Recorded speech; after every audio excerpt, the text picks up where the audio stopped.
Donc les cigognes sont arrivées en Loire-Atlantique pour la première fois en nichant à vue en 1955.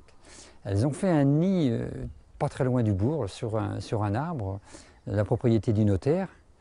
Elles n'ont niché qu'une année, elles sont revenues les années suivantes, mais sans nicher, sans faire de petits.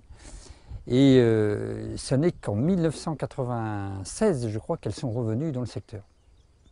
Il y a eu toute une période où on les voyait au passage migratoire, mais elles ne nichaient pas. Les cigognes cherchent un milieu favorable d'abord pour trouver de la nourriture, et puis pour élever leurs petits. Donc il leur faut des prairies humides, il leur faut de la nourriture abondante, il leur faut des zones dégagées avec des supports qui leur permettent de construire leur aire pour élever les petits. Et elles trouvent ça dans les marais comme ceux de vue.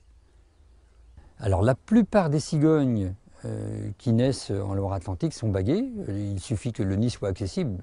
Quelquefois il y a des nids assez hauts dans les arbres où on ne peut pas aller. Mais si le nid est accessible, on monte un petit peu avant l'envol, on monte au nid, on descend les cigogneaux au sol, on leur met une bague qui est fournie par le Muséum d'histoire naturelle de Paris. Et cette bague va permettre d'identifier l'oiseau, quel que soit l'endroit où il va être vu. Il y a quelques cigognes qui passent l'hiver en Loire-Atlantique, qui restent là en décembre, janvier, février. Mais le gros de la troupe arrive en février-mars. Elles s'accouplent, elles reconstruisent leur nid, elles en construisent de nouveau s'il a été détruit. Mars-avril, c'est le début de l'incubation. Elles pondent leurs œufs et les couvent. Et puis avril-mai, on voit les petits qui pointent leur nez au fond des nids. Aujourd'hui, on est le 18 avril et on vient de voir 2 nids où les petits sont nés et ont été nourris par leurs parents.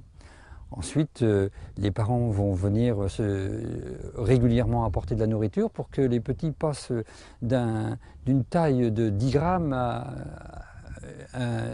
une taille adulte de 3 kg, où ils vont pouvoir partir. Il leur faut 2 mois pour atteindre ce poids-là. Donc les départs de nid les envols se font juin-juillet. Dès qu'une cigogne a trouvé un site favorable, aussitôt les autres se regroupent. Les cigognes se réunissent en grand nombre quelquefois dans les prairies pour se nourrir et progressivement ces groupes vont se constituer pour le départ de migration.